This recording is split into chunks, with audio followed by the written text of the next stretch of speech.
The Real Estate Show on WGBF AM with your host, Charlie Butler. This is where you'll learn to sell your home quickly and for more money. And now, the host of The Real Estate Show, the guy who guarantees to sell your home or he'll buy it himself, Charlie Butler. Good Sunday morning, Tri-State. This is the Charlie Butler Real Estate Show. And as the intro says, if the Charlie Butler team can't buy your house or can't sell your house, we'll buy it. And also today, my co-host, as she is here every week, every bar. Blah, I'm just come on, Evie Bar. It's a tough name, I get. Happy Sunday, Charlie. It's all those letters. Yes, it's like 8 letters or something. Yes, I always say Evie from Evansville. That's my tagline. Okay. Yeah. There's a lot of places I could take that, but I probably shouldn't on the air. And I appreciate that. How are you this morning, Charlie? I'm doing good, Abby. It's been, again, we talk about it all the time. People get tired of us talking about this, I know, but it's been, business has been really good. I mean, it's still this, and I feel bad to talk about the same thing over and over. Yes. But we're in the same situation where homes are selling fast and we're not getting enough inventory. When I say, and I don't think people always understand, when I say inventory, I just mean enough people aren't listing their houses. Do you think the inventory is coming up at all with spring coming on? Somewhat. It is coming up somewhat, but as it comes up some, the buyers are coming up some. Are coming up a lot. So we're still at a point where the buyers are coming up faster than the inventory. I mean, you get people who really want to buy who are having to look. I mean, I remember not that long ago, somebody calls you, they want to buy, you'll find my house like sure. in a few days or a couple of weeks or sure. whatever. People who, I'm not talking about the super picky people that take forever, but people who really want to buy and are motivated by it, taking 3 to 6 months sometimes to find something, because if they go in and they're making an offer on a house and there's 2 other offers there. Right. Yeah. I had a buyer call me one day this past week, and she said the house they were looking at had just went on the market that day, and she wanted to write an offer and knew that there were 4 or 5 other offers coming in on it that night, and it had just shown up as listed that morning. So the market's just, it's chaos right now, and you got to be on your game and ready to buy and be watching, or have a realtor watching it for you. Right. Yeah. And of course, the realtor has access to the multi-list system, which for those that don't know is, as being with Keller Williams, I can not only go in to the system and see all the Keller Williams homes that are listed, I can see all the homes that are listed in Southern Indiana with very few exceptions, because almost, except maybe there may be a mom and pop operation here and there that's not a member of the multi-list system, but us, Tucker, ERA, and we control over 70% of the market between those 3. But on Remax, Berkshire Hathaway, whoever it happens to be, and on out into Vincennes, Jasper, and everywhere in between, it's all linked in to our multi-list system. And I think probably one of the best things having a realtor work with the buyer is that, doesn't the realtor have a way to be automatically notified of new listings that are coming on? And actually, it's called Client Connect in our system. Okay. But we can actually set, like, Abby, if you were looking for a house and you told me that, Charlie, I want to be between 200 and 250. Right. I want 3 bedrooms, 2 baths, at least a 2-car garage, and whatever else you might want. Sure. I can put all that in there, and every time a home comes on the market, I have it set up where it's emailed to you instantly. Yeah. It's as soon as it comes on the market, it's emailed to you. Now, that doesn't mean you're in on a big secret, because there are other realtors out there that are doing the same thing. But it does give you a little bit of a jump. And also, the big difference today, back from when I started, shouldn't say when I started, because when I started, we didn't have a computer system even yet. Yes. some that have been around a while may remember that the homes, realtors, the homes were delivered in books. Yes, I remember those and days. we all got this, but we waited for the book to come out every 2 weeks, and there were, if I remember right, 6 homes to a page. Yes. And it had some information there about them. But and so Cheryl Musgrave comes along and gets the idea about the assessor's page, and that helps. Then the MLS, gets computerized. So we've come so far now. But back then, and not even until probably 5-6 years ago, people would, they'd want to go out and look at 20 houses. Right. But today, they shop online. Yes. For realtors, if there's any realtors listening, this is, I want to tell you, this is crucial. Got to take good pictures. I have seen people that have passed on a house because they didn't like the pictures. Right. And I've actually, it happened, as we were really switching into this picture thing, tell an embarrassing story on myself. Myself and Mike Mall, who was on my team. Yes. And Mike and I had a nice house listed in Newburgh. And we were still, Mike, both of us been around a long time, and for years you go and put the front photo in there. That was it. Right. So, and that's what we did. And we just hadn't taken pictures yet. The guy calls me, says he's really interested in the house. And I said, well, great. I said, we'll be glad to come out and show it to you. He said, no. He said, can you put some pictures online, though, so I can see what it looks like? So but also I want to caution people, don't rely too much on buying that home just off the pictures, because I'm not saying the realtors are doing anything wrong, but we're putting that home in its best light. Yes. That client, the person listing their home, that's that person's client. And that's their job. They're not going to lie, but their job is to put it in the best light. Yes, and I think about my mom's had a historic home in Boonville, and the people that actually bought it from her were from out of state. They were moving into the area. The wife saw the house online and fell in love with it. And I don't think she stepped foot into the house until like a week before they were closing on it. But she absolutely fell in love with the house, and they bought it. And I don't think they realized how much upkeep was involved, because, it was a historic home, 3,200 square foot, in-ground pool, all of this landscaping, which was why, it was too much for Mom to take care of. And it was kind of sad, because you drive by the house and it wasn't being kept up to par, that there really is something to be said to be able to step foot in the house and walk through it. Absolutely. Before you just make an offer on it, just so you know what you're truly getting involved with. There is a home in the historic district in Evansville that's actually been cut up into apartments, and it's a client of mine. I know it's, again, not doing anything wrong, but that, we're getting ready to put that on the market. It has over 100-year-old boiler in there. Wow. It still works. I mean, obviously there's been some parts that had to be changed, but the boiler. And I asked him, I said, is that, because I'd had it listed a few years ago. I said, is that boiler still there? He said, yeah, we're getting quotes. We're thinking about replacing it. I'm like, you think? I think you got your money out of it. So, well, and that leads probably to why you have an inspection done wherever you buy a house. Good point.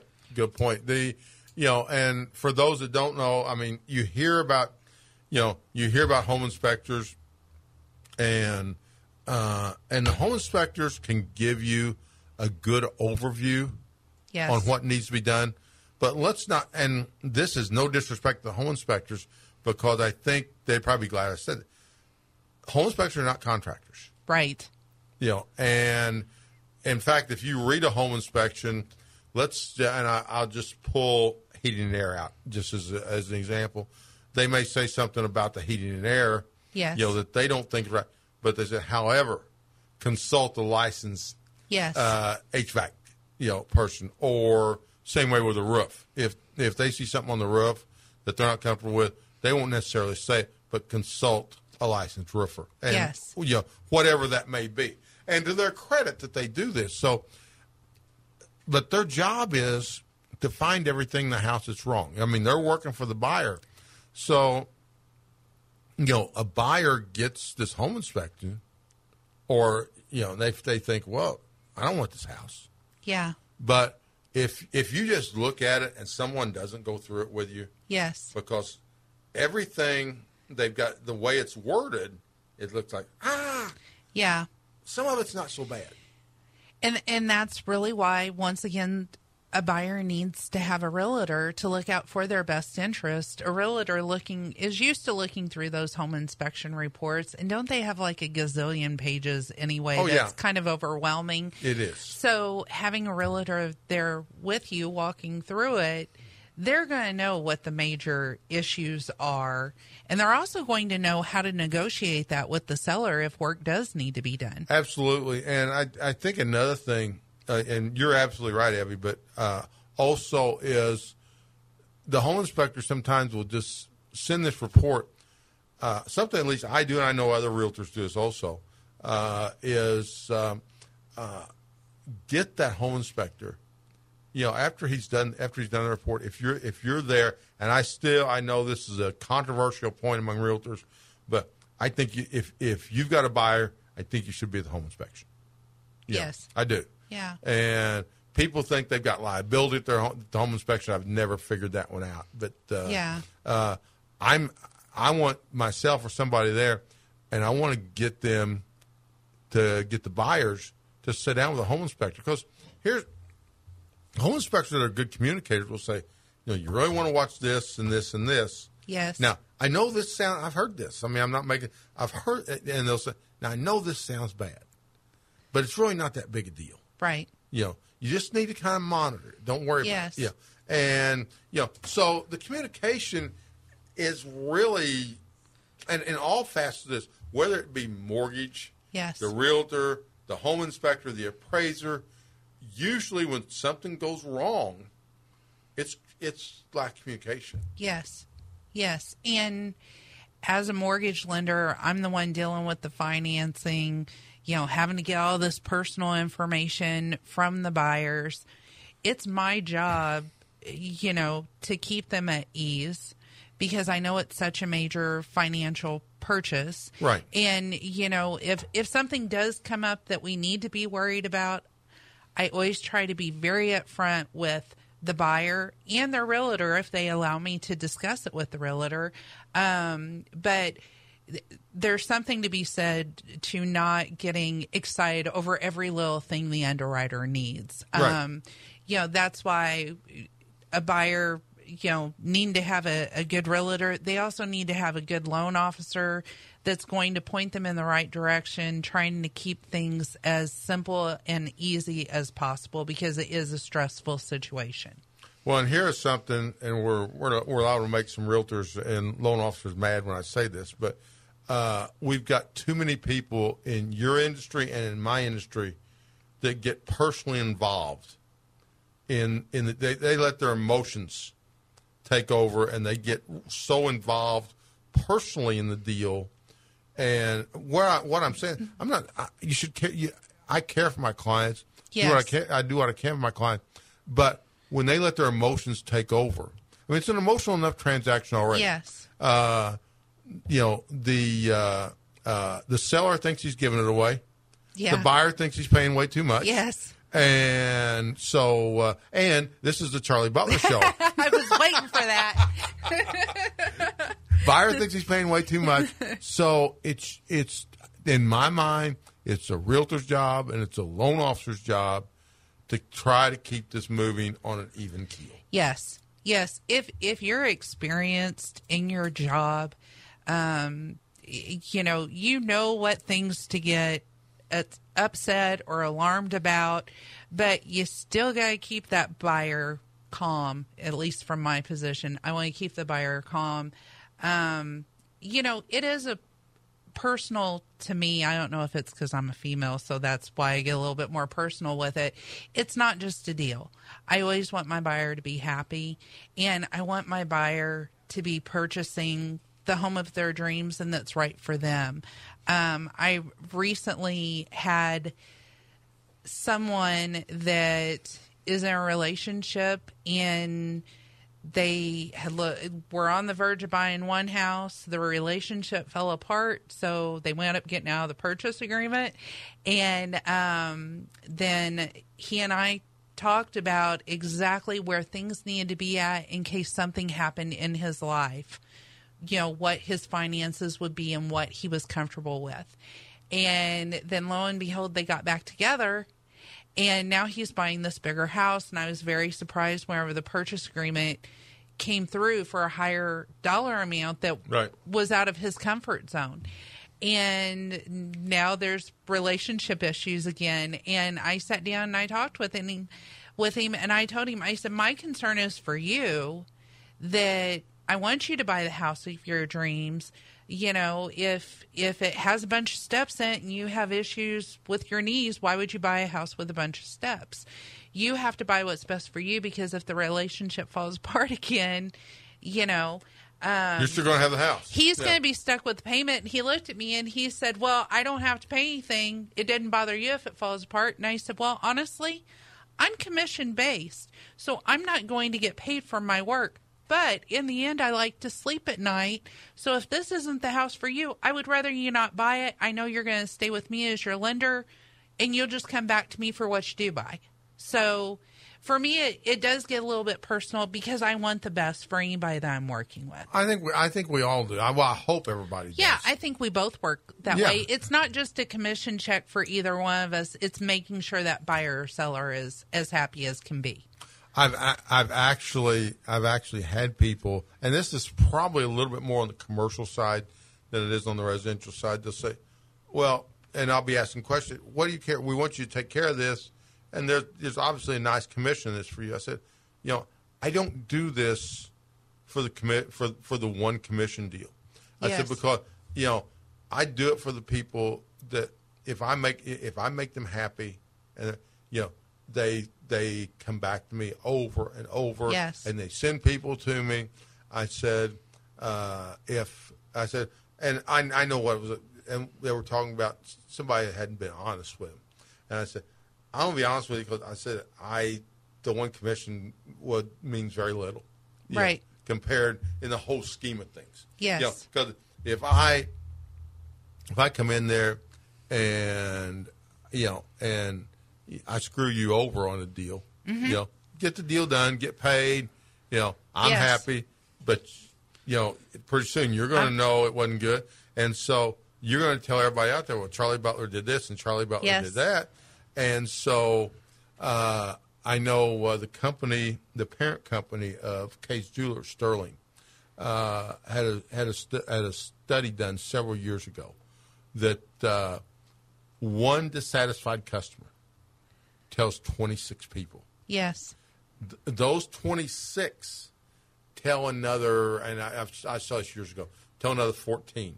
Those 14 tell another 5. Those 5, and on and on. Yes. It turns out like 100 people know. Yes, and I think in Evansville, that's probably amplified even more, because we're a little big town is how I say it, because everybody knows everybody. So if you, especially in the real estate world, if you do bad business, that's going to get out really quick. So, you always have to do good business and look out for your client, whichever position they might be in. And investors, the long-term investors, and some of the guys who have been very successful, are very cognizant of that.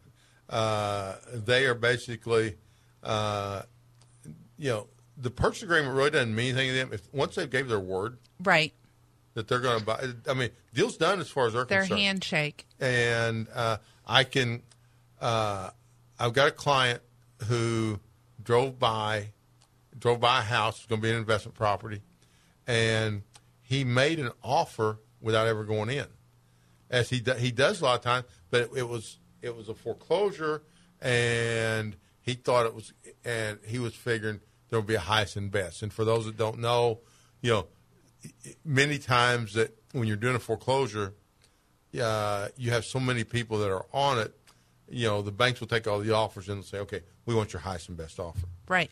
Well, we were wrong. This wasn't a foreclosure. People took his offer. Oh, wow. Even though it was really low.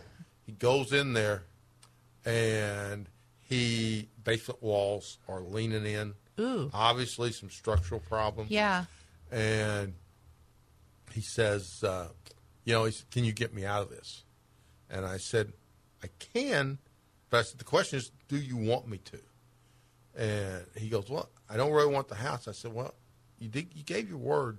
And it's a long-term investor. He goes, all right, just push closing out as far as you can. And that's the way those guys look at it. Yeah. Because their whole business is built on their word. Yes. Yes. And I had a question for you. So that someone asked me, they were having it was actually one of our guests from just a few weeks ago, Teresa Catnese. Yeah. Teresa asked me the other day, she was having problems getting a pole barn house. Yes. Finance. Yes. She called me about that. Did she call you? Yeah. Okay. She said you sent her my way, which I appreciate. Any type of unusual property, even if it is a single family home, whether it's a pole barn home or. Which are getting more popular now. Yes. As you know. Yes, they are. But also like a true log cabin home. Waterstone Mortgage can finance those, definitely. Where it becomes tricky with the financing is we have to find comparables for the appraisal. And that's usually kind of where we stop. And what I mean by that, comparables for the appraisal, is the appraiser has to find like homes, so another pole barn home or log cabin. They usually need 3 comparables, and they need to be fairly close in distance to the property that you're buying, and be able to work a value off of what those comparables sold for versus what you're buying the pole barn home for. Teresa asked me, well, how far out can we go for comparable sales? And the one thing I love about Waterstone is I can always get in contact with my 2 managers, Derek, who we all know and love, and Vince. And I had dinner with Vince the other night. Oh, did you? Yeah. Derek actually bought, believe it or not. Hey, that's a nice thing.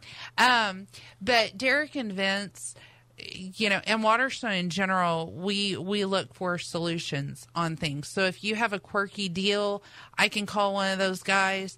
They always get right back to me, which I love.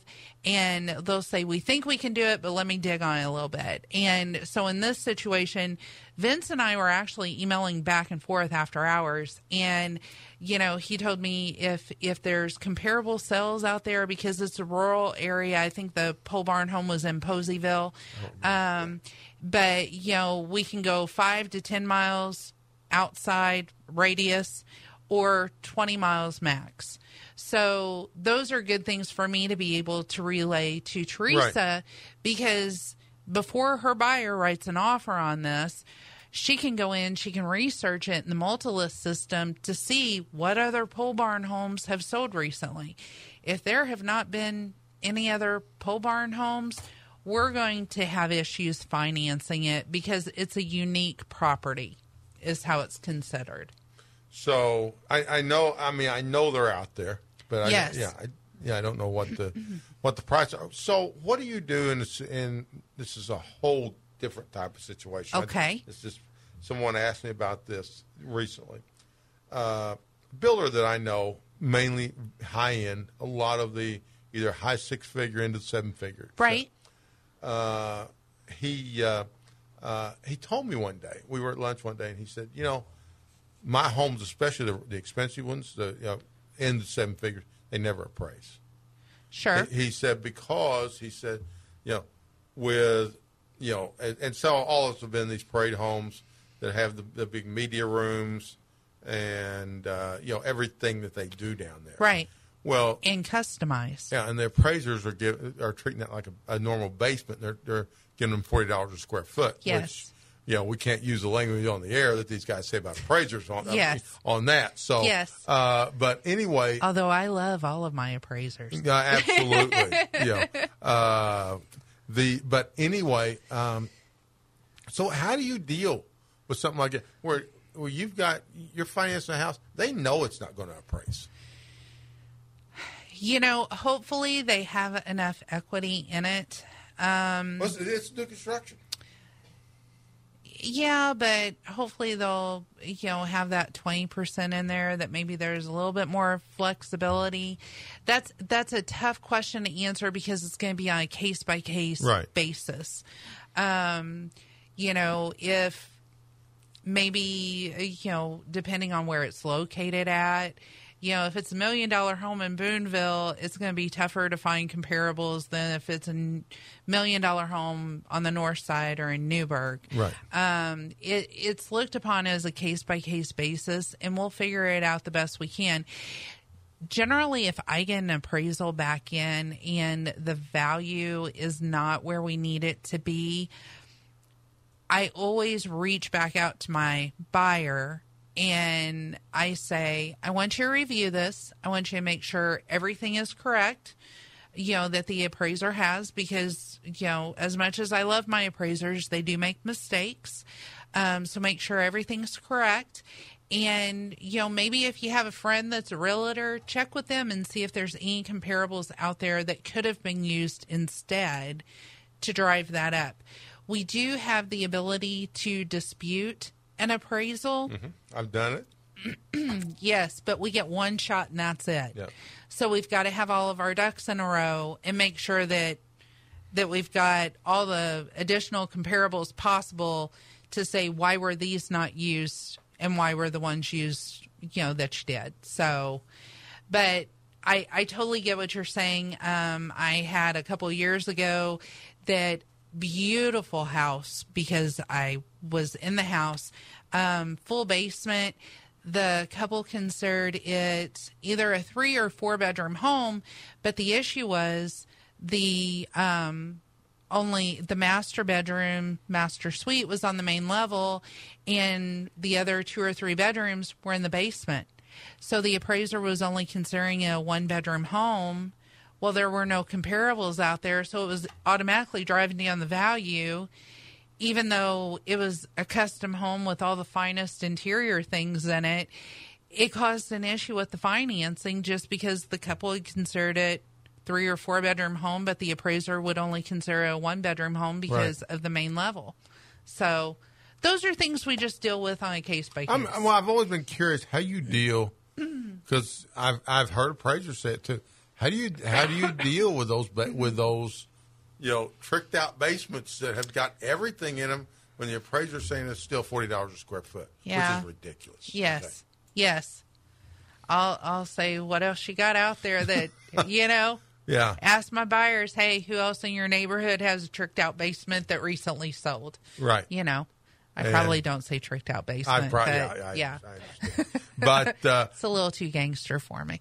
It looks like we got about 1 minute left. So, Evie, we've been talking about a little bit of everything. Yes. And we'll just remember, Evie Barrett, Waterstone Mortgage, who can be reached at 812-463-3199 or by email at ebar@waterstonemortgage.com. And you can reach myself, Charlie Butler, or any of my team, cleverly called the Charlie Butler team, at 812. It took us a while to come up with that name, too. I like it. 812-449-0050 or 812-499-7758 or see Butler at kw.com. Like us on Facebook. And for Evie Barr, this is Charlie Butler and Bobby G. We will see you next week. You've been listening to The Real Estate Show on WGBF AM with the guy who guarantees to sell your home or he'll buy it himself, Charlie Butler. Join us every week at this time to find out how to sell your home quickly and for more money. For more information, email cbutler@kw.com or visit charliebutlerteam.com.